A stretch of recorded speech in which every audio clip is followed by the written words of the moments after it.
What's up, everybody? Richard Dolan here for a courageous conversation. Well, man, today you're right. There's no going back. How do you feel the weight of that desire? I have been there for a while. The story's still being written, and you cut the story short. As they say, I'm playing with house money. They said, neo-fascist. You can't imagine, Richard. I've heard everything now. But I'll tell you what, you ain't never buying your time back. Value your time. Nothing can humiliate me. I've already done that. He said, you taught me there was more to life than pain, and that kind of opened the door for thousands and thousands of kids. Like, you just show up no matter what. This is an opportunity to kind of delve into yourself and actually pull out what you might have in there. It forced me to think about life after basketball. And it's funny because people need to laugh. You're just passing through, brother. Once you start a courageous conversation, there ain't ever going back to an ordinary one. What's up, everybody? It's Richie Dolan here, man, for your cocktail hour, a courageous conversation. I'm delighted to be having a conversation with a very cool cat. I mean, I've met lots of cool cats before, but never before have I met such a cool cat like Mr. Karl Wolf. So I'm looking forward to having him here very shortly. But I want to just do a real quick lay of the land, see what's going on. I've got none other than the beautiful Anna, all the way in from 10X headquarters. She's brilliant, she's beautiful, and she is all things cool in 10X. Let's give her a big applause. What's up, girl? Good to see you. We've got Nate May, my chief strategy officer, all the way in from the deep south. It's good to see you weighing in at 219-pound, lean, mean Nate May machine. What's up, big guy? What's up, man? How you doing? Good to see you, buddy. Good to see you. It's good to see Ken K in my corner, as always. He's always confused with this guy named The Rock, and no one can quite understand, but it's good to see you, Ken K. Good to see you, buddy. How you doing, man? You good? Yeah, man. Awesome. Pleasure to be here. I can't wait. This is super exciting, guys. Nice. Now, listen, guys, before we let Karl Wolves come on into this call, why don't you put yourselves in the chat room? First name, where you're from, because he would love to know where you're from. He always laying down some beats. He's always getting the party started, and he always wants to know who's in the house. So come on, guys, put your names in there. We got Monica. Of course, Monica's in the house. What's up, girl? All the way from South Africa. We got South Africa in the house. We got the UK in the house. We've got, we've got BC in the house. What's up, Colin Forrest? Good to see you, pal. Don't spend that money. Inside joke. Don't spend that money. Good to see Nate May. Good to see Nate May in the house. It's really good to see you, Nima. Let's see who else is in here. Let's take a look. What's up, Samantha Roberts, all the way in from New York? Good to see you. Lady in red. Good to see Marie-Henri Cote over in from Montreal, Quebec. We got Nazarene. What's up? We got Miami, of course, represented. Steve Druth should be in the house as well. Tasso, you look like a stud. You super stud, you. What's going on, big dog? Good to see you, man. What's up, Steve? We can chat after if you're good.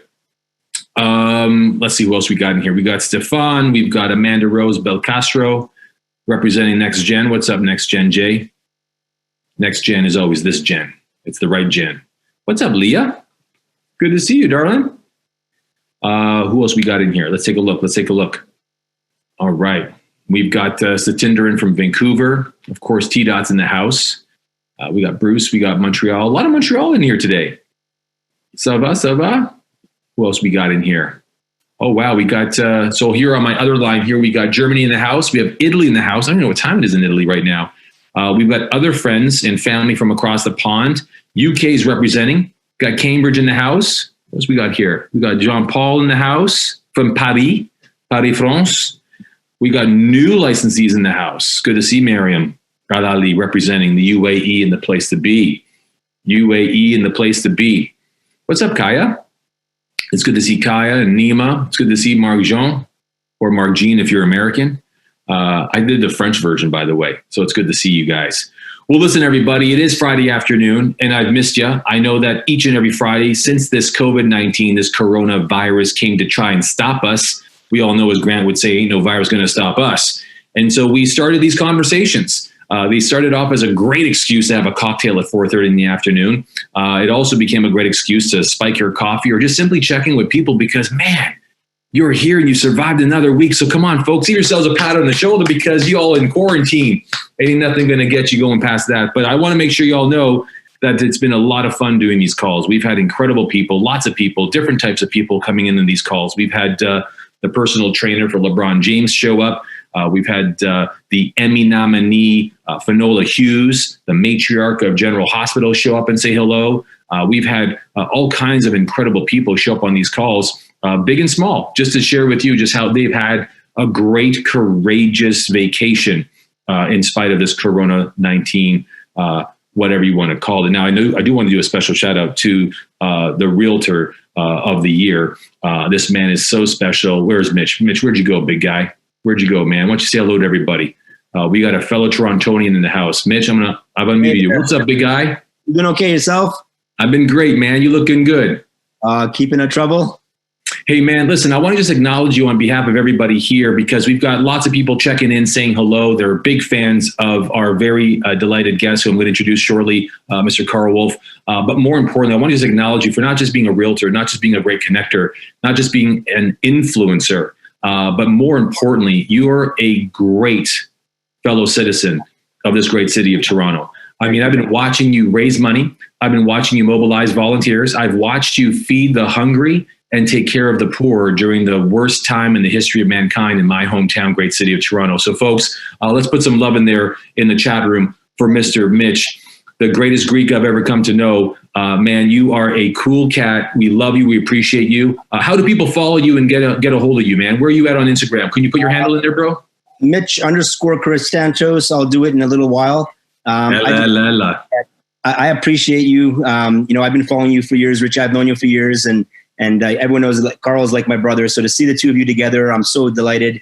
And, we all do things in this world to help it make it a better place. So I'm just doing a small percentage, but, together as a group, we're going to change the world somehow. Oh, 100%, man. And listen, bearded brothers stick together.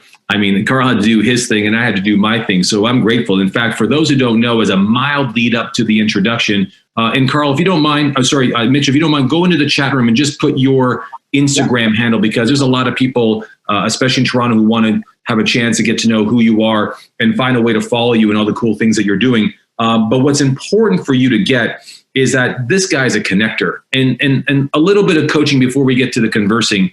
I mean, you want to hang out with people who are connectors, people who know what you need, understand the gaps you've got, and is willing to, in fact, give a little bit of themselves up so you can get whole yourself. And that's who that guy is right there. Mitch is the kind of guy that connects the dots, and I'm grateful to him because of him, I got a great friend here that we're about to have a conversation with, and in fact, a courageous conversation. So again, one more time for my man, Mitch. Appreciate you, man. Keep up the good work. And if you're buying or listing or selling, my God, go talk to that guy because he's going to do it with heart. All right.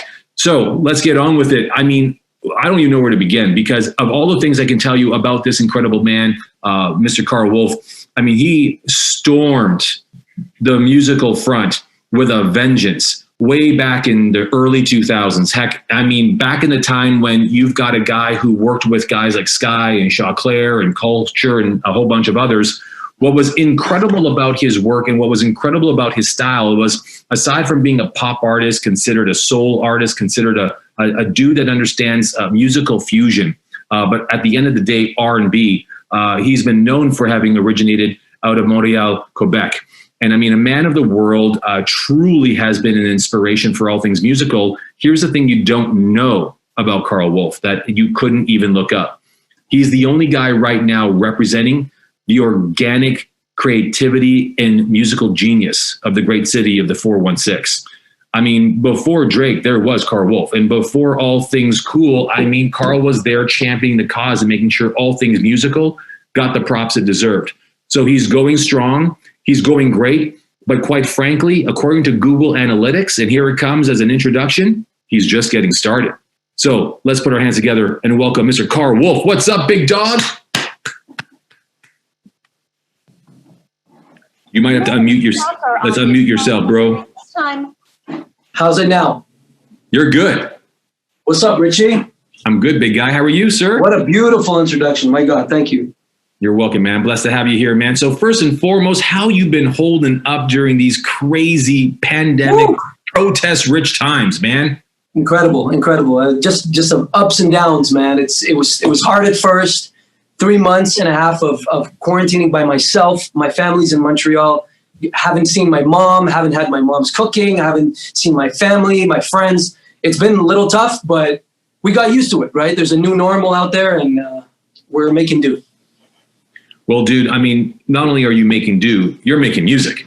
I mean, I just saw your world premiere of your newest video, and we're going to get into your new music and what you're up to and all that kind of stuff. But I mean, the people who are watching this live is family and friends from all around the world. I mean, you've got people representing all across Canada, throughout the States, around the world. UK's in the house, Australia's in the house.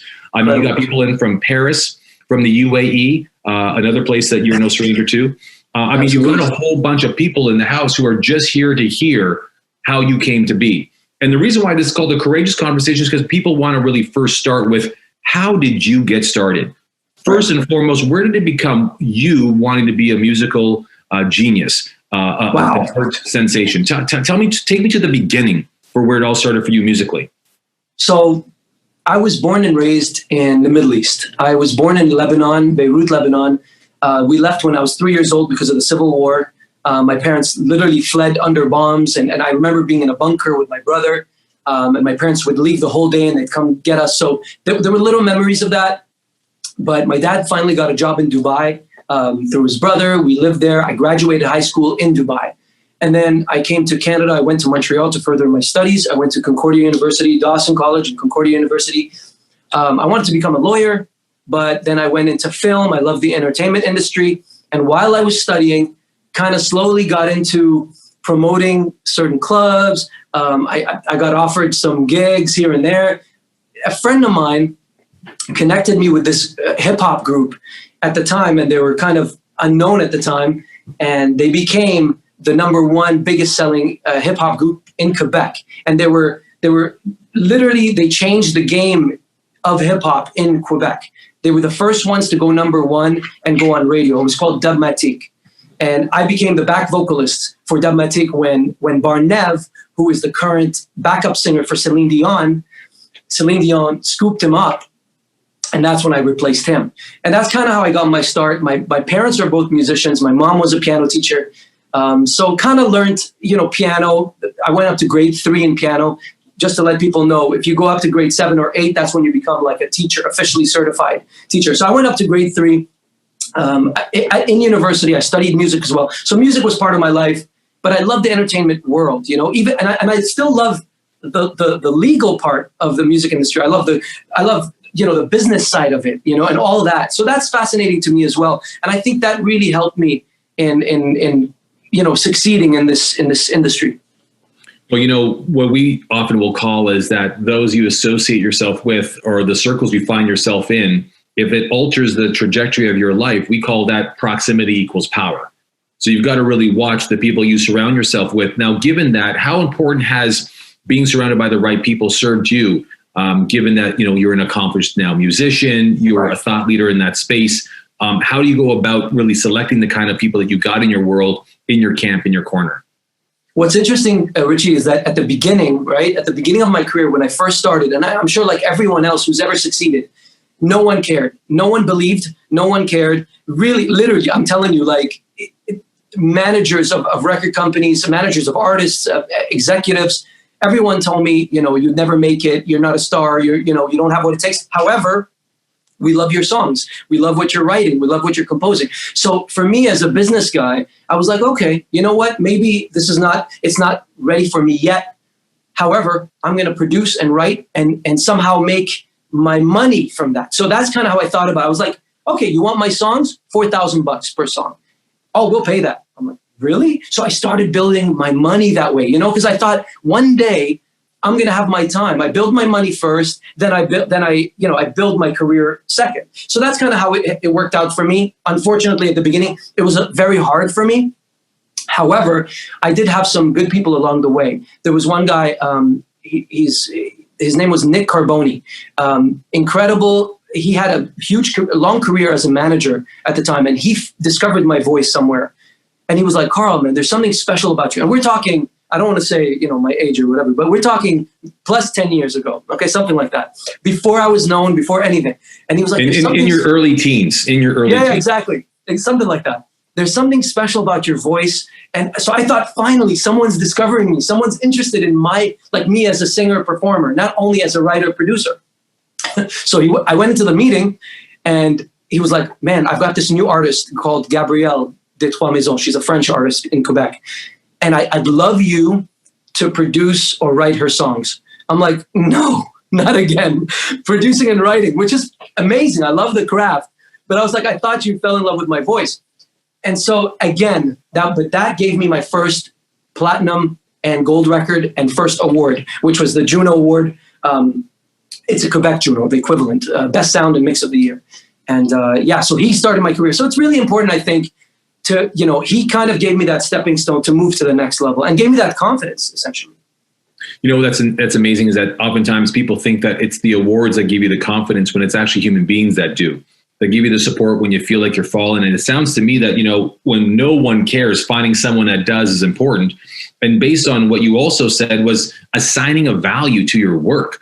I mean, that's one of the biggest tragedies. A lot of people, especially the do-it-yourselfers, the entrepreneurs, we got people who are here watching as coaches, trainers, mentors, speakers in the making, who say, well, until someone tells me what I'm worth, I'm not worth anything. But it sounds like what you did is like, yo, this is what I'm worth. This is my declared track. This is what it's valued at. Yo, you're going to pay this? And if so, is it going to be cash or check? So right, totally. I tried it, definitely tried it, and it worked. But however, still that was just like one point. And then it started, so at that point I won, once I won my first award and won my first gold record and platinum record, people started taking me seriously. I think even though I believed in myself, I also didn't know that I have what it takes. I believed them. There was a point where I believed the haters and the naysayers, because how can you not when everyone's saying you don't have anything, you really have no value. It's hard to keep that locomotive going, but you kind of, I don't know, there's little glimpses of success. You almost hang on to every single positive thing, right? So even if Nick Carboni told me, man, you got a nice voice, I stopped to that. I'm like, there's one person. If one person, then there's got to be another 10 people, right? And if there's 10 people, there's got to be 100 people. So that's kind of how it worked for me. Absolutely. Hey, listen, guys, if you're just checking in, because I'm seeing some people checking in all the way from Germany. Good to see you, Yusuf. It's good to see some good friends here and more people in from Paris, France. So you've got a lot of friends over the Great Pond. We're joined by Karl Wolf. I mean, not only a gold and platinum record winner, I mean a Juno winner. And this guy's a musical genius, R&B artist. So grateful for you to be here, my friend. Hey, listen, you touched on haters. And I'm curious to know, because a lot of people have got a different style of hater. I mean, haters in your world, being a musical artist, being on TV, in the media, in the papers, on stages, in front of tens of thousands of people. Haters for them could be mom, dad, husband, wife, the kids, the friends, the network. Haters for you, does it help or does it hurt? Wow. You know what? If some people ask me, would you change anything in your career? Would you change any of the ups and downs? And I don't think so, because it has to shape you, right? If there's a specific person that hated me in the industry, to be honest with you, and I don't want to name names, but he was a very, very powerful guy. And I remember, I don't want to give any names at all, but there was one of the performers of that group or whatever. He was a believer in me from a creative standpoint. And he didn't understand why the management side was so against me. And he was like, no, Karl's not a star. Karl, he doesn't have what it takes. Obviously, I guess he's wrong by now, right? We've proved something, that we have something to offer and aid to the music industry in total. But at the beginning, I believed them too. So, however, even just a glimpse of someone liking me, man, I'm telling you, look, for artists out there who are starting, anybody starting in any industry, hang on to the positives. What are you going to do? You're going to change your goal and your drive in life. For me, it was like 50 Cent. You either, get rich or die trying. This is my passion. This is the love of my life. I'm going to work for it, even if I didn't even make it. And even if I don't continue as Karl Wolf forever, I will always try to reach my goals. And that's that. I think that power, that passion, just like Chef Ramsay would say, it's all about passion. You wake up every single day excited, ready to go. When it's your life. This is your passion and your path. First of all, I really wish that at some particular point you learn how to channel your passion, because I really want you to turn it up a little bit. I'm totally kidding. But for those who are watching and learning, getting coached and seeing this as a real, true, learnable event, what is this guy doing? He is in and out of the screen. He is using his hands. I mean, he's authentic. He's real. And that's not artistry. That's authenticity. And I sense in you, Karl, that, when you look at the hardships that you've gone through, that's shaped you, and you talk a bit about hanging on to the positives, I can't help but say that it must help you when you write your music, that you channel those positives and you find them into your lyrics. Do you find some of the positive things that you've held on to making their way into your lyrics, your work, or even your performances? Absolutely. And I'll take it a step further. In fact, so remember, I came from the Middle East. I came to North America, to Canada, as this immigrant, right? And I've got this dream, and I want to do something bigger than what my dad. He worked so hard, and he was such a great man and such a great father. But his opportunities were limited. Being in Lebanon with all the civil war going on, he lost his house, he lost his finances, he was shot in the back, he had to flee. There's things that he went through that I will never understand, but because I'm his son and because I've heard the stories, I feel it in my blood. So coming to Canada, there was a huge opportunity, a huge, it's almost like an ocean. It almost like went from a river to an ocean of opportunity. And I wanted to take it, and I wanted to do it for me, for my family, for our name, for everything. I was so determined. I don't even know where I'm going with this. I'm just like, you understand? I just want to kind of tell my story that way. Ask me the question again. There you go. I lost my train of thought. But you know what, though, man? I mean, I love what you're doing, because it's amazing what I sense in you, and likely because I'm both a fan and a friend and a follower for a while. And I mean, gosh, we got to get back to the conversations we had, me, you, and Mitch before, but more on that another time. I mean, your results speak for themselves. And I'm just going to reference I have a sideboard over here, which is where people are remotely accessing this call from abroad. But I mean, from 2001, you got the Felix Award. I mean, you started winning awards, nearly 2 decades ago. 2 decades ago. So SOCAN Award, Juno Awards, MTV Europe Music Awards. I mean, you were the best Arabia act. I mean, you're talking about Much Music Video Awards, Sounds of Blackness Awards, Canadian Radio Music Awards. I mean, the list goes on all through the years, right up until 2017, where you got the Cut Hip Hop Awards. And now with your new album, new stuff, new video, I mean, there's no stopping. You're talking about 2 decades. Do you ever find yourself trying to prove something to someone, and that's what's driving you? Or is it just the passion, or is it a combination of both?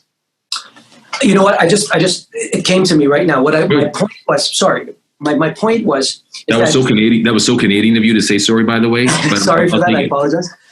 Basically, ultimately, Richie, what I wanted to say was the authenticity in when I first started the music in North America, I noticed there was artists out there that were doing things already, right? So you had Justin Timberlake at the time, Usher, all the greats R&B guys, right? And how could I compete with that? Coming into North America as an immigrant, trying to figure out where's my place in this? Where's my voice in this? Do I just copy what's out there? Do I just mimic what's out there because it's working? I tried several things like that, but then there was a point where it hit me. I'm like, man, I gotta be, you know what, whether people are racist to me or not, whether they think, being Arabic or Middle Eastern is weird in North America, I have to, no choice, be real to who I am. This is who I am. I can't leave this. This is what I am, and this is what I represent. So what I started doing is researching my mom's derbuka and oud collection. Oud is like a bench, almost like a fretless guitar that's played in the Middle East. Okay, and my dad used to play that. So I started researching a lot of the Arabic music, which I wasn't into necessarily.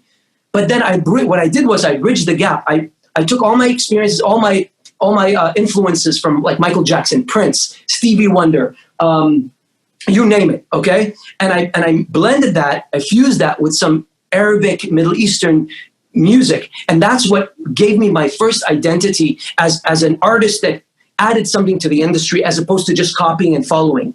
And I think that moment is what made the whole world kind of say, whoa, what is this? What kind of music is this? Who is this guy? And so my advice generally would be, be authentic, be real. Even if you know it's niche and you don't think you're going to be huge or get the Grammy or get the Juno. I never kind of thought like that. I was just thinking, how do I make music that's different, and where's my place in this industry? You get it? Where's my own? What am I adding to this pyramid as opposed to taking away and following? Well, here's what's amazing about all the things that you're saying. By the way, for those who are just a little bit behind, here's to you on a Friday, and here's to Karl Wolf. Everybody, come on, let's give him a cheers because, man, this guy's... As I'm having a water, by the way. That's okay. We're not asking what's in the bottle. But anyways, here's to you, my friend. Fair. So with that being said, here's what shows up for me, especially for all of those who are watching along and following along. We're here with Karl Wolf. I mean, the most epic, legendary artist that has hit the stage in such a way that he's still hitting it. He's still working it. And what I love about what you said, and a lot of people, in fact, who's on the call always ask themselves, well, how can I ever do this? And how can I ever do that when these people are dominating the space? Like you said, like Justin Timberlake, where you don't want to snipe their style. You don't want to rob their thing, and you want to be yourself. And what really resonates with me is being real. And what really shows up for me is you got to do the hard work, do some research. Find out where you come from. Find out what's inspired your former generation. Find out what fueled and what inspired your mom, your dad, your ancestors, and bring a little bit of that into the future, into the present. So it really actually just, inspires you. Have you ever been accused of not being inspired enough? No, that's one thing people would tell me. When I was signed to Universal Music, people would tell me, especially some of the executives, which is fine. They would say, Karl, slow down. You're making too many songs. We can't put that out there. Just what I heard? Take 2 years off. Can you believe it? Take 2 years off. I'm like, who do you think is supporting my family? Who do you think is the breadwinner of the family? Who do you think is how can I've got people that work with me, people that, you know what I mean? We can't just I'm not Justin Timberlake or the Drakes of the world to just take time off, 2 years off and still live on. So I couldn't do that, but yes, people would say, slow down. You're making too much work. Yeah. Folks, if you're writing down some notes, because this guy's dropping some gold, put some love in there. Who here is getting the love and getting the gold from Karl Wolf, guys? Put it right there in the chat room so we can get a good sense of what's going down right now, real time, right here from the T.416. The 6. God bless you guys. What's amazing, look at that, man. You got so much love here, bro. So grateful for you and all that you're doing. Incredible. When you talk about, by the way, I'm reading all the messages. Don't worry. That's good. We see Satinder there. We see Amanda and Joseph and Tom. We see Austin, Gunther, Ricardo. Claire. Yeah. Mark, Jean, Los Angeles. Doug. Mark, I'm coming for you, buddy. You better start decanting that wine, by the way. But here's what you said, Karl. Play your game at your speed, and don't worry what other people's games are being played. Is that true? That's what I'm saying. Absolutely true. Absolutely true. I mean, we all want to go at the fastest speed. We all want to go on that highway. I mean, you got to aim for the stars to get to the moon. Ultimately, that's what I've been doing. I'm not at Drake's level. I'm not. But I try to achieve that every day. So and we reach us. We're right below. So we're close. But I love that you're saying that, though. I love that you're saying that because Drake's from Toronto. I'm from Toronto. You're from Toronto. And the one thing that us three don't share is that I can't sing. But here's the point: is that y'all got this really straight. Is that it's really hard to come out from other people's shadows. And what I got to say and call Karl out on is like he's just constantly being himself. If you meet him, if you bump into him, should you be blessed with it, like live and personal, who you see here is who he is out there all the time. Mitch, give me a thumbs up if you agree with what I'm saying. Same guy. Now I got to tell you, this is quiet Connie. I got to tell you this. I've met Drake a number of times, and what you bump into isn't the same as what's on screen. Just saying. Better erase that part from the editing. I got to cut that out, Ken, so make sure you put a mental note there because can't be called off guard. I said it. He is phenomenal, though. He is a phenomenal artist, phenomenal human being. The world isn't looking for phenomenal human beings. They're looking for real ones. And folks, I'm telling you right now, what it comes down to is that this guy right here has been a real, true heavyweight champion of keeping it real from beginning to now, and through to the end. So if you're just joining us, folks, this is Karl Wolf, man, coming in all the way in from Toronto, live, a musician, a businessman, a visionary, a gold platinum album winning guy. This guy's won Junos and SOCAN awards and awards across the world, MTV, Much Music. He truly is an accomplished musician. Now, you said a really interesting word earlier on, and there's lots of people already buzzing right now saying, I want to ask him a question. I want to ask him a question. So before we get to that, start formulating your questions. Karl, I understand you've got time for a little bit of questions soon. Absolutely. I'm here with you, man. I'm here with you guys. Yeah. Grateful. But you hit a buzzword. I mean, you hit the buzzword, and that was racism. And I mean, looking at you, looking at me, we're no strangers to being ridiculed and or made wrong for not fitting a certain particular picture. And whether it's color or quite frankly, just great looks, which is very intimidating for a lot of people. Very intimidating. I mean, it's intimidating. I wouldn't know anything about that. Well, neither do I. I mean, actually, to admit, but all kidding aside, is man, there is a shitstorm out there, bro. And I mean, I got to hit this right now because it's real for both sides of the border. It's real for around the world. How is this showing up on your radar of concern and curiosity that these protests beyond the pandemic?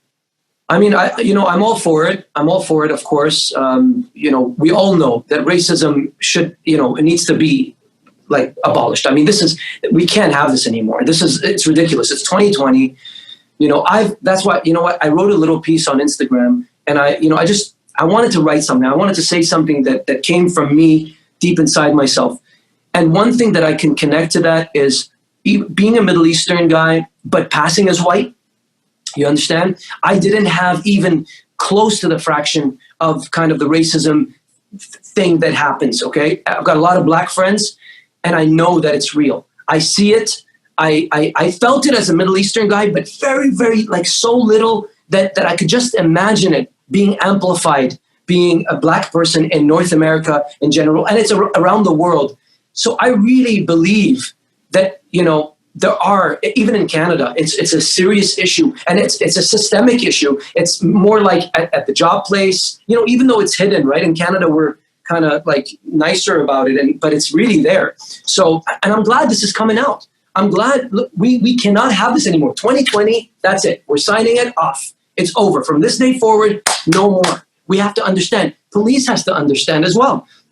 We got to find ways to not treat different colored skin differently. We can't do that. It's just, and I don't know why they still don't get this concept. I don't understand why it's still an issue in 2020 with everything that's gone on in the world. It's really interesting. And so there's got to be a major, major change. And so what's happening has to happen. No choice. This is the right thing. I got to say, though, it's also the perfect time to be able to say this, is that I do believe, and I'm going to get a little controversial. I'm going to risk it right now. I'm going to get a little controversial. And that is that, yes, Black lives matter, but I truly believe all lives matter. I mean, I ain't black, but does that mean I don't belong? Or, my friend here, he's Lebanese and he don't belong. I mean, Canadians, we get made fun of all the time.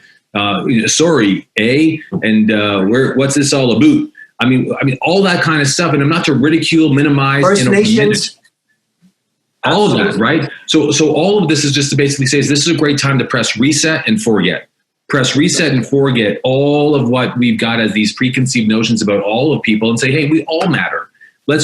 I know that those folks over there want equal rights, but so do we. I mean, those people over there are being treated unfairly, but so are we. And so it's a great time to understand that we are one Absolutely. grand community.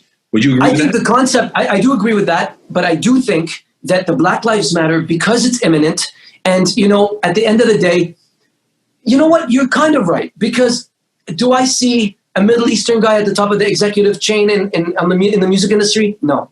Do I see a Middle Eastern guy at the top of a certain, so that there is correlation to that. However, I think the Black Lives Matter is more imminent. It's more imminent. People are dying from it, and it's a real issue. I think we have to address that first. And from that point, everything should reset. But I think Black Lives Matter is an all lives matter. It's on some level, it's fighting for everyone, because we have to step up and say, this is completely, we should abolish this completely. And then from that point on, go to different, of course, but you know what I also wish for, and I'd love to see if anyone agrees with me here, because this is a safe place to be. Is that if we're going to start making changes, though, we also have to start really omitting some of the things that seem to have a one-way street. Like I want to say this to you as an artist, okay? So it's just you and I talking.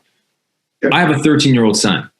And one day, not so long ago, as he's a big R&B fan, a hip hop fan. I mean, like most kids are growing up, like I was too. I listened to Run DMC and Grandmaster Flash and the Furious Five. I mean, like I'm keeping it real here.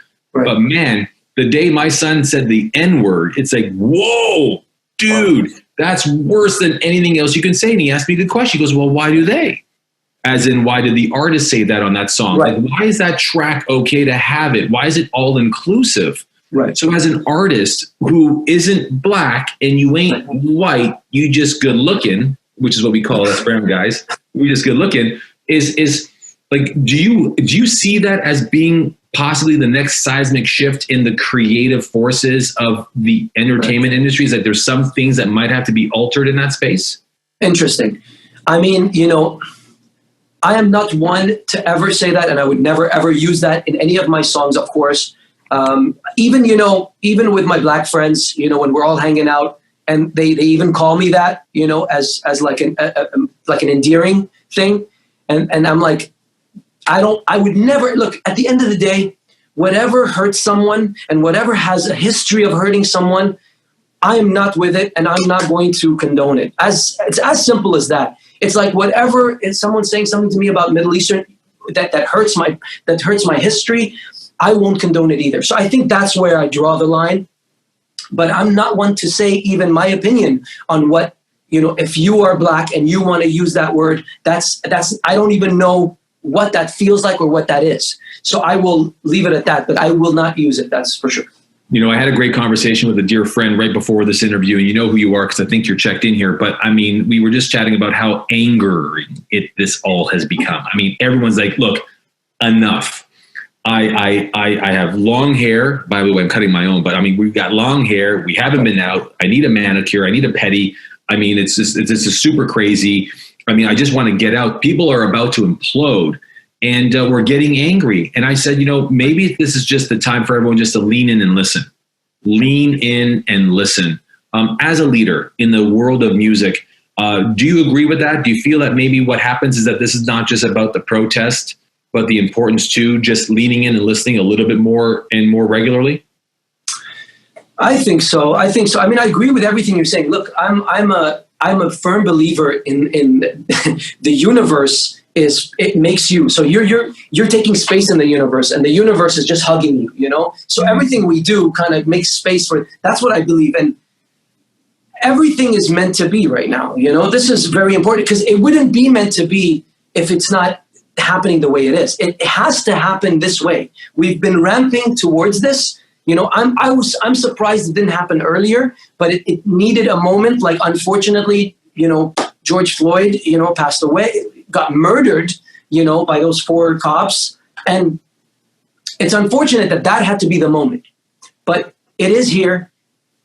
And I think there's going to be a time, Richie, where people are going to listen. I think there's the time right now for frustration. Even my black friends, I'm allowing, the frustration to come out, and I'm excited about it. I want them to feel that, because at the end of the day, we don't know. I don't know what they went through and they're going through. I can imagine, but I can't fully imagine. So I'm here understanding you, brother. You know what I mean? I'm here with you and supporting. And that's all I can do. You know what you said, bro? That is, I've never heard this before, and I'm watching the news. That's all we do because we're all home, and it's the way to escape people you don't like who you're living with. But I mean, beyond exclusion, you got to get excited for what's coming. If you ain't excited about what's coming, I mean, then what's there to look forward to? You've got to be the source of the excitement. Like, I mean, the person who's bringing this excitement, who's generating it in me, is this guy right here.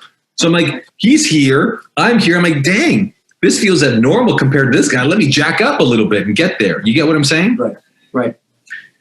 So tell me, how is this, do you feel like for your creative forces that this whole, what's unfolding in the world is going to change, alter, or influence your creative genius? Absolutely. And thank you for calling it that. But to me, I see it as, I'm giving the space, man. I'm giving the time and the space. It's so important to me. These guys, my brothers, my black brothers are going through something, and I need to be able to listen, sit back. It's not about me. It's not about the music that I have right now. It's not, I'm there trying to donate, help spread the word, help a brother out, man. Help your friend out. And that's kind of how I'm seeing it. So to be honest, I have an album to finish that's due in June 20 something. My music is shifting. It's shifting. So I don't know what I'm going to come up with, to be honest, because I did finish a bunch of records, but they're not, it's like the world is changing. I don't want it to be tone deaf. You understand? So I'm refurbishing everything. We'll see what happens. But right now I'm taking a bit of a step back, to be honest with you. Well, there's nothing wrong with that. To retreat, review, reflect, and then act on an instinct. That's slowing down. That's calming down. That's not being too quick to act or too quick to judge, and no quick to jump to conclusions. So it allows you to really just truly immerse in the world and let the dust settle, so you can really see the landscape for what it is.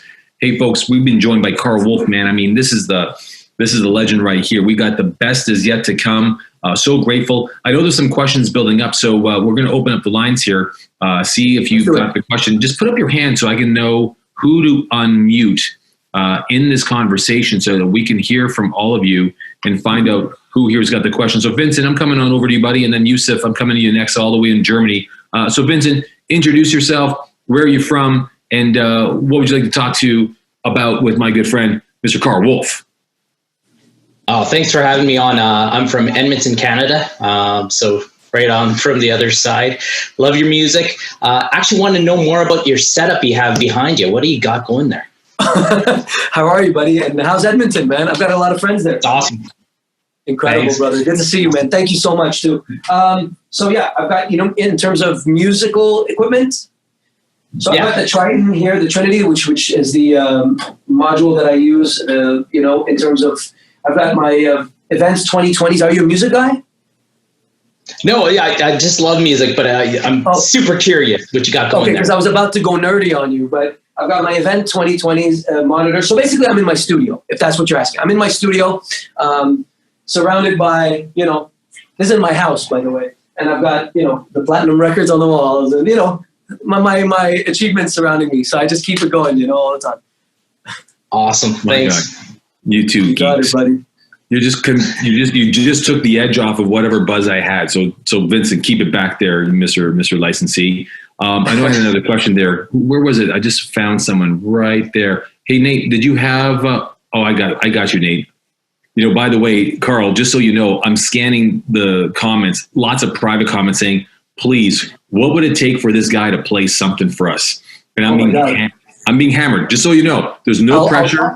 I could prepare something. It'll take a good 20 seconds to get prepared, but I can prepare. So you know what? I'm just going to do it. You got 20 seconds. Why don't you prepare? Yeah, I'll prepare. All right, look at that. That's called taking charge, everybody. That's called taking charge and making a magician pull out a hat and finding a rabbit. Y'all get what I'm saying? So there you go, Nate. That's what happens when you have a chief strategy officer on the call right now. Duran, I'm thinking of you, buddy. I'm praying for you, bro. I hope you're good. I see you, bro. I hope you're good. Miriam all the way in UAE. Hold on. Someone else had a question, though. I just missed them, though. Oh, yeah, it was Yusuf. Yeah, ask some questions. Hold on. Yusuf, I'm coming over to you, buddy. Okay, Yusuf, unmute yourself. I just unmuted you on my side. I did. What's up, Karl? What's up, Richie? What's up, buddy? Hey, man. So I got actually two questions for you. So you come from a Middle Eastern family. You came from the Middle East. So when you first, you want to become a lawyer first, and then, when you told your parents, you want to pursue music, how were they reacting? I'll tell you what it was, and I appreciate that question, by the way, because that's a real Middle Eastern kind of question, right? Mm-hmm. You know what? They were look, I'll tell you something. They were supportive when I started making money from it, to be honest with you. So what I started doing is making money on the side while I was studying. Makes sense? Mm-hmm. So I still got my degree at the same time while making music, because you know how it is. You got to have in their minds, the fallback, And Yes. So I did, that's kind of how they supported. Once I started making real money, they're like, whoa, this guy is on fire, And that's kind of how they. Yeah, that's how it always goes. Once the money comes in, it's okay, we're behind. Because they care about you, right? They want you to have a good future, And sometimes this kind of industry is not so sure. Unless you're sure about it, unless whatever industry you're in, you're completely passionate and sure about it. I think passion and that energy equals success. So whatever it is, as long as you're really passionate about it, you'll wake up every single day doing it like it's not even a job. It's like the most exciting thing. I wake up I barely sleep. I love what I do, bro. Like, honestly, I'm so blessed. I'm so lucky to do what I do. And people actually listen. Imagine, they're actually caring about it. It's incredible. Yeah. And my other question was, like, now you've been like on top for 2 decades. How do you adapt? How do you plan on staying on top? Another great question. And that's a reality in my life, right? I was there in the music industry when there was no streaming. It was all buying CDs, singles. You know what I'm saying? Like, I was there prior to YouTube. And then I'm there after the YouTube craze and all the digital streaming craze.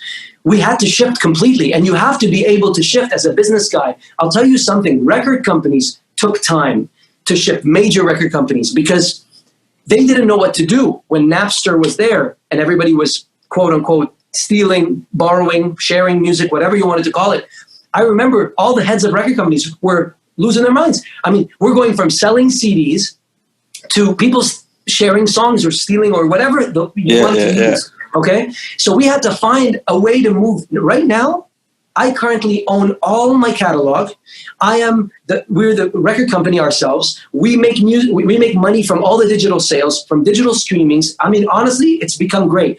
We make a check every 2 weeks from sales, and even if people are not buying music, that's what the great thing about music right now. Mm-hmm. Even if you don't buy it, even if you just play it, we're still getting some money. It's very little, but we're still, like, if you play my song on YouTube or Spotify, I get per click, I get 0.0007, something like that. Cents, you know, so dude, I've been playing your music all day. This sucks balls. I can't believe you just said that. You mean I'm paying for all this music? Of course, you don't, because you're a member of it. So by membership, it's distributing this, and it's great. It's really great. It's honestly affecting and helping a lot of artists. Good for you. Cool. Thank you. Hey, Yusuf, are your parents back home yet, or what? They're still stuck in Turkey, man. Okay, man. Well, you enjoy Germany. Whenever you need a roommate, you let me know. I'm going to come visit you, okay? You can always come in. I appreciate your questions, bro. You're very welcome. Thank you. Thank you. Hey, we got Miriam all the way in from Dubai wanting to say hello and has a question. Why don't you go ahead there, Miriam? Absolutely. Yes. Hello, Karl. It's so good to be on the call with you. Thank you so much for all the inspiration. And again, thank you for mentioning that you lived in Dubai. It's your second home. Whenever you come back, you have a family here. So thank you so much. Yes, it's a blessing, actually. So I have 2 questions for you. You are fueled with purpose, and we could actually tell that during this call. So I heard this very nice quote from, oh my God, I forgot his name, the author. Anyways, he said that the 2 most important days in your life are the day you are born and the day you find out why. So when was that moment that you were like, oh my God, this is it? This is my why. This is my purpose. So can you recall or can you share a little bit of that, please? Absolutely. That's an incredible question. I miss Dubai so much, by the way. I inshallah, once COVID-19 is over, I'm going to go back home and see all my friends and family. I miss everyone. I'll take you, man. I'll take you. I'll underwrite it. Let's go. Let's go. We'll do it. Let's go. Great question. So the moment that I realized, there was 2 moments for me. One, when I knew music was my passion, I was in class at Concordia University, believe it or not. And I was listening to the professor I think it was film. I can't remember which class it was, but it was a film class. And he was going on about some old movie, some old film we were watching, black and white film. I looked at the professor and I'm like, man, this guy's coming in with his, Birkenstocks and his bicycle and everything. And he's talking to me about success and about this and that. But man, he doesn't have the success. Okay. I have to be real. So I didn't feel that he was emanating with success or something, but he's teaching me. At that moment, I was like, what am I doing in this class? What am I doing here? Listening to someone teaching me about potential success in the future, but he doesn't have it. That moment triggered me to begin at least my career in music, okay, and to do my own thing as an entrepreneur. I think that was the moment I became an entrepreneur. Now, the moment that I knew music was officially I knew I was meant to make music and and send this kind of message to people was when I opened up for Mary J. Blige in Dubai. She got me to open up for her on my biggest concert there in Dubai. And it was my first one, actually. And I remember performing Summer Days and Summer Nights in Beirut. That was one of my songs that I wrote. Summer Nights and Summer Days in Beirut. And I remember having the screen with all my pictures as a kid, my parents, and what they went through, the war, the Civil War, etc. And people were moved by that. And there was a big write-up in the newspaper the next day saying, little rapper Karl Wolf, from Lebanese Canadian rapper, I'm not a rapper by the way, but rapper, eclipses Mary J. Blige in City concert in Dubai. And it was that moment I was like, I'm actually making a difference. I'm making a dent in people are understanding the plight, or my message. At that moment I was like, we're doing this. Wow, that's really impressive. By the way, I remember the name of the author. His name is Mark Twain. So the two most important days in your life are the day you are born and the day you find out why. So my second question for you is that with all your success, you mentioned that we all have setbacks, like especially that you want to do something bigger than who we are, want to serve a bigger purpose. We always have setbacks. So how do you prepare for your comebacks? Absolutely. I mean, my life, my career has had some ups and downs, right? My career hasn't always been just an upward trajectory and momentum building, always upwards. It's been upwards, downwards. It started down, it went up, then it went down, and I think the most important thing is passion. I think passion and like in what you're doing. So having a goal, you got to know where you're going. You understand? You have to have the vision of where you're going, because once you have that light, nothing can stop you. Nothing can stop you, because all you have to do is go around the obstacles. Even if there is an obstacle here, there, you just duck it, move to the left, to the right, whatever the case may be, as long as you don't lose sight of that light. And that's what I never lost sight of. And I will never lose sight of that. I just love what I do so much. Thank you so much for that. And again, we would welcome you back, and we'll welcome Richie and Grant and Elena back into Dubai, hopefully very soon. Thank you so much. It's coming. Thanks, Miriam. Actually, it's funny. It's, one of the things I want to say before I make a little announcement, because I'm just so inspired by what Miriam said and what you stand for, my friend, is that it's not about being perfect, but it's about being committed. And I mean, shit will happen. Things will throw you off your course. You definitely will be tested, but it's about where your commitment is. And if you've got any upset in your life, if you've got something that's really thrown a curveball at you, I mean, anything, anything, it's all about where's the commitment, because the commitment's all that really matters. What you want to find is where committed. And what you can get about Karl, 20 plus years, by the way, in the making, is you can really get a sense of what he's really committed to. Y'all get that? Just give me a thumbs up. You get what I'm saying? And so good for you, Karl. So here's my offer. Karl, by the way, I've got a client, just a former heavyweight boxing champion of the world. His name is Mike Tyson. Don't know if you've ever heard of him. But I've been working with him for now 7 years. And we're going to be doing a charitable event in Dubai with the one and only Evander Holyfield. I'd love for you to perform.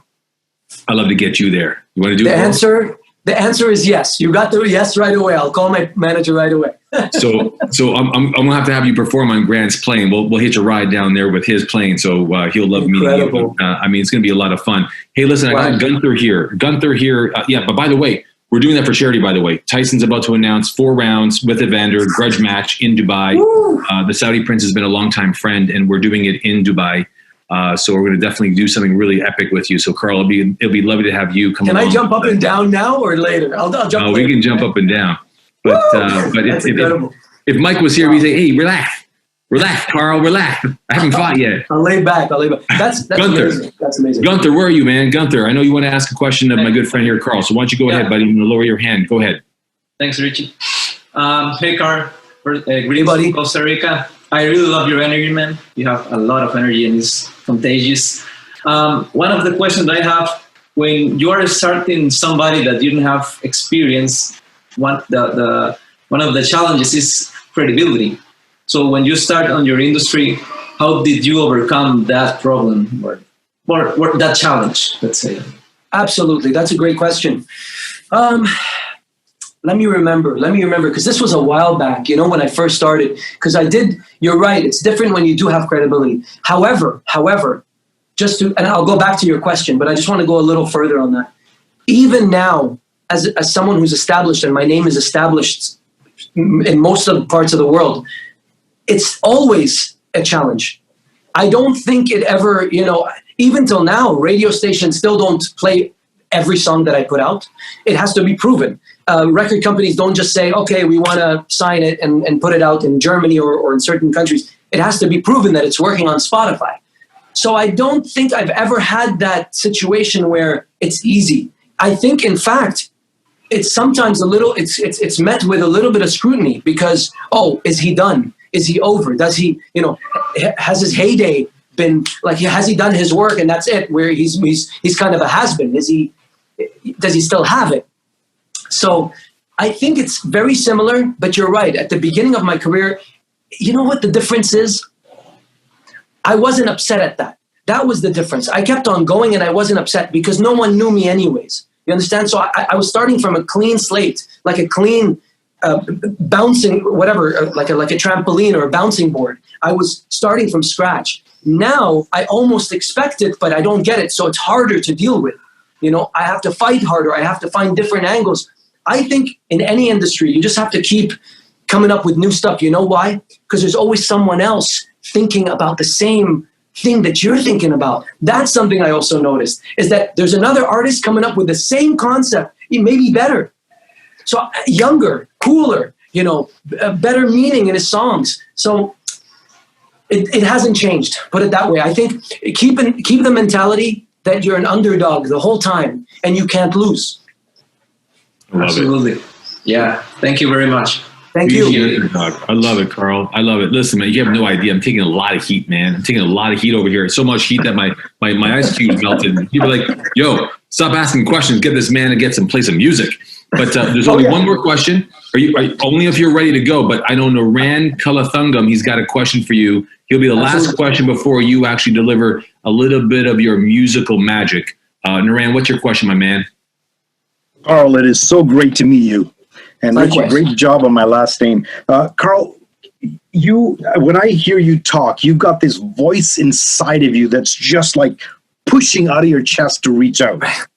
It's there. It's powerful. Yeah. I, like yourself, I'm an immigrant. I came to Canada when I was 18 years old, went through a civil war and all kinds of stuff. And I felt a lot of racism back home in Sri Lanka. Where are you from?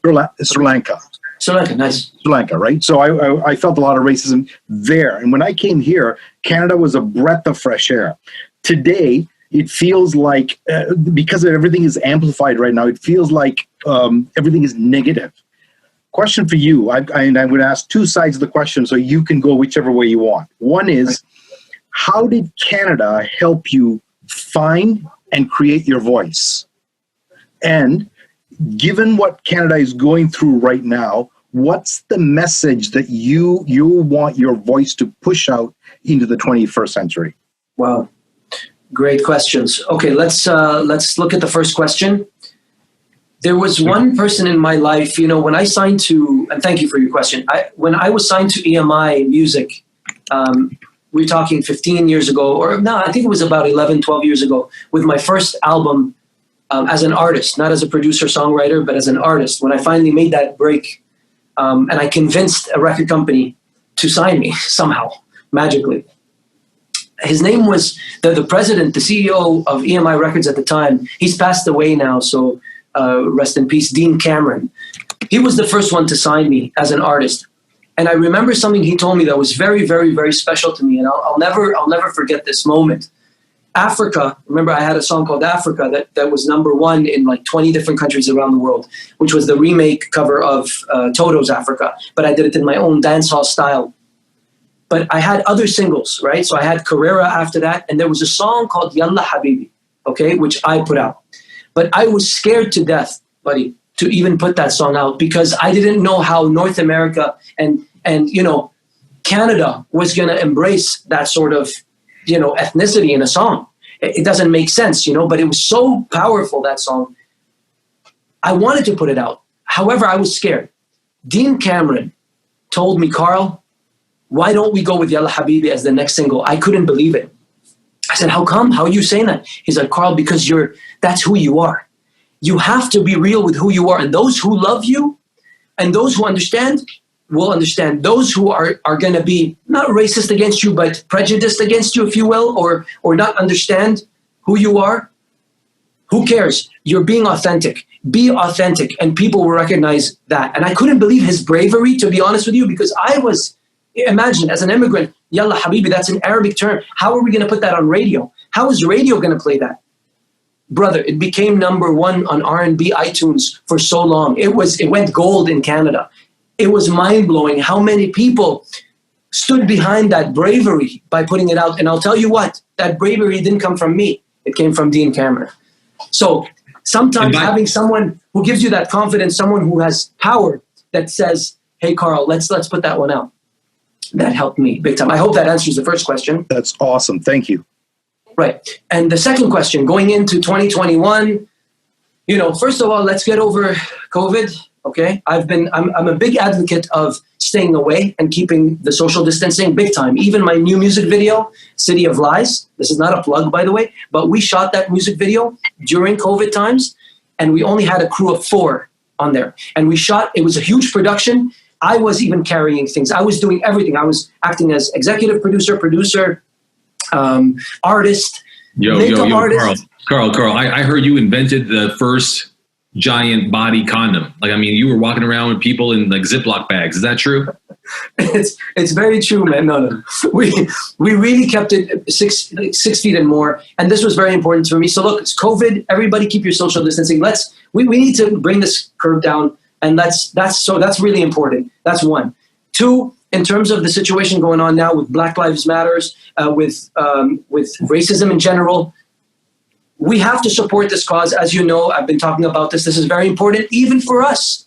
This Black Lives Matter movement is very important for someone who's Middle Eastern, because it's going to change the landscape completely of everything. So I'm all for it, and I think we should all be for it and stand with it. And it will continue. Hopefully, we'll see some changes in not only with people, but even in executive roles, et cetera, et cetera. And that will, hopefully, it'll make the world a better place. And that's what we're here to do, right? Oh, man. Thanks so much, Karl. Man, that was a good question. Thank you so much, Naran. We've got some great support in from my head office there in 10X headquarters, Anna Stepachenko. Thank you so much for being here. I know we got a real cool delight thing going down right about now. I'm giving you a heads up, by the way, there, Mr. Gold, Platinum, multi-award winning artist. I want to say thank you to Ken. I want to say thank you to Mitch, most importantly. Absolutely. I want to say thank you to my 10X family around the world. You know who you are. And everyone else that's all here just to join us to listen to a musical genius, an incredible man, and an awesome friend to the world of musical and creative genius. So, Karl, what have you got for us right now? Well, there's 2 songs. One, I could play the new single, City of Lies. You know what? Let's play that one. I'll play a minute of that one. But Nate, was that the right song for you, buddy? Nate was the one who was championing the hardest. He was about to mobilize his own community just to make sure you actually played that song. Nate, am I right in saying so? 100%, man. I've been listening to that jam for about a week and a half now. I love the new sound, bro. I love your old stuff, but this new sound, man, I'm digging it real big. Incredible, Nate. Thank you so much. You have no idea how much that means to me. I always tell people, you could tell me I don't like Karl, I don't like who he is, but you like my music. That hits me more to the heart than anything else. Nice stuff, man. Thanks, Nate. Appreciate that. Man from the South. Okay, Karl, take it away, my brother. You got it. Here we go. City of Lies. Are we going to play it? Let's IG this guy, guys. Let's IG him. Oh, you know what? Look what I did. This is incredible. Are you not on Apple, dude? I'm going to play Amateur Love. And I'm going to fix the other one to play City of Lies, okay? Because I don't have it prepared right now. So, but I'll take it to Apple right now. We'll go to Apple right now. We'll fix this. We'll fix this? I'll play Amateur Love and then I'll play it, for sure. Yeah. Oh, no. Here we go. Ready? Yeah. Woo! Let's go! Richie Dolan! Woo! Act like a bachelor.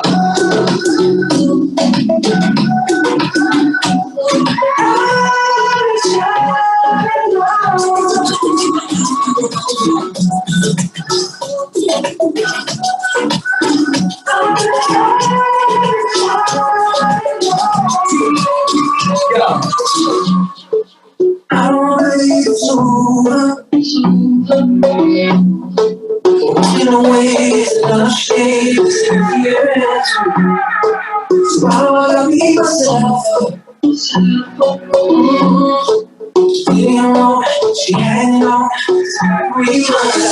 See your crazy hot girl at the show. See on my boy doing dirt on the door. You like a loco. I can do it up, but I can't make it go. So I like about you at.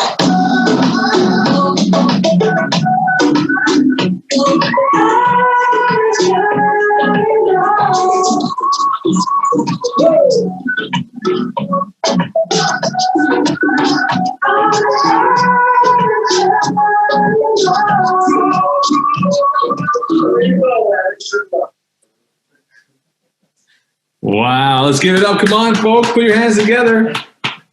I got to play City of Lies though.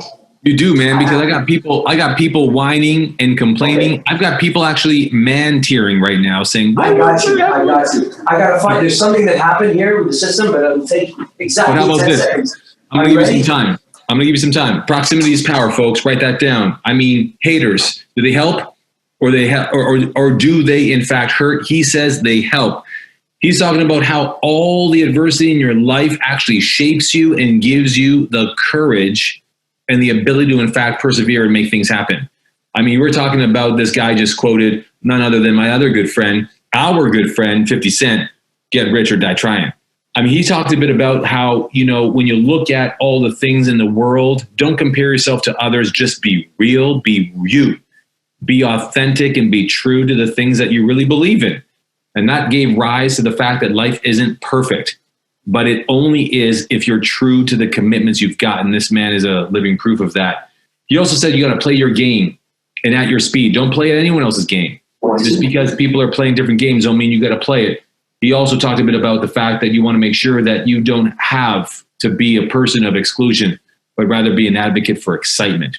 And other than that, Karl Wolf also said that you want to give yourself some space to breathe, to think, to reflect, and to review on what really matters. Because folks, life is so fragile, so short, Victoria. It's so short that what you want to be and only be is happy and true to yourself. And that's what Karl Wolf told us today. Karl, man, we love you. I'm ready to go. Let's go, man. I bought you all the time I could. Here we go. City of Lies.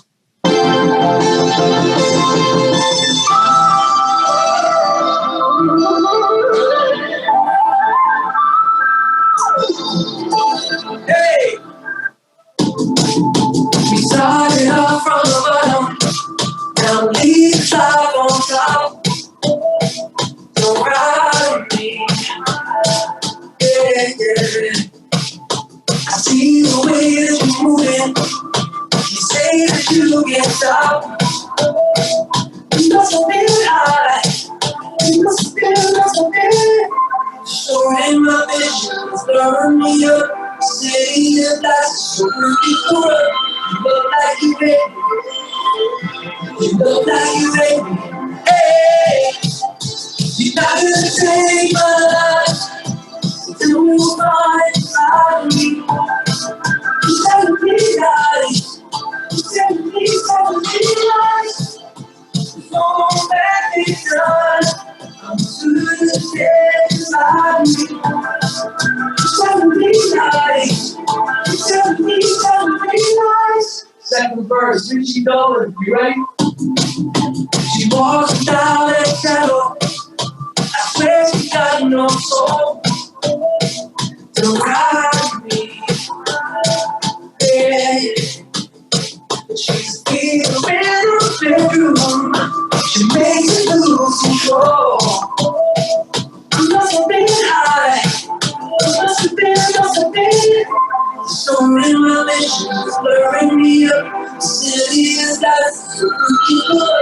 You look like you hate me. You look like you hate me, yeah.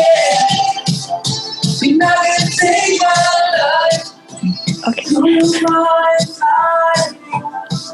You tell me lies. You tell me lies. There's no back this time. I'm sure it's inside me. You tell me lies. You tell me lies. You're not gonna take my life.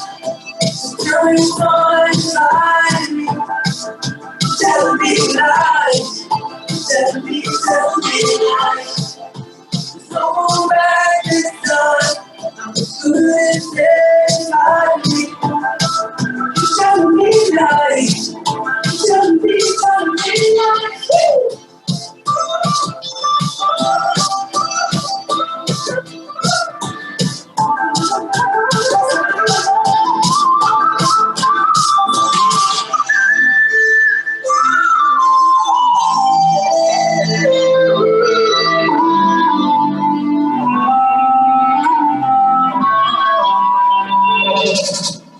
Ladies and gentlemen, Karl Wolf, everybody, come on. Yes. My man. I'm so grateful to Mitch, the man, the myth, the legend. I appreciate you. I see you, man. Good to see you, man. Stay safe, stay sane.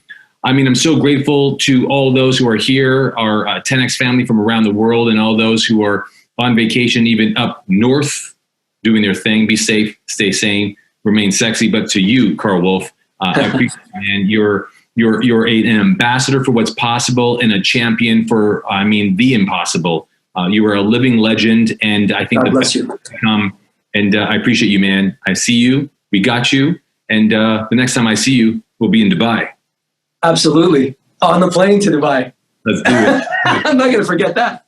I got you, man. I'm going to circle back with you. Hey, listen, everybody. Thank you so much for being here. We ran over time, but I think it was worthwhile. Give him some love. Put it in the chat room. Let him know that we love him. We got him. We're listening, and we know that he's definitely made today's conversation a courageous one. So, folks, listen, no matter where you are, no matter what's going on, the world will persevere. So stay safe, stay sane, but more importantly, stay sexy. And that's easy for people like Victoria and others. So, thank you, Richie. You're the best, man. Love you, brother. You're incredible. And thank you to everybody as well. I appreciate you guys. Thank you. I appreciate you, brother. God bless everybody. 10X love, everybody.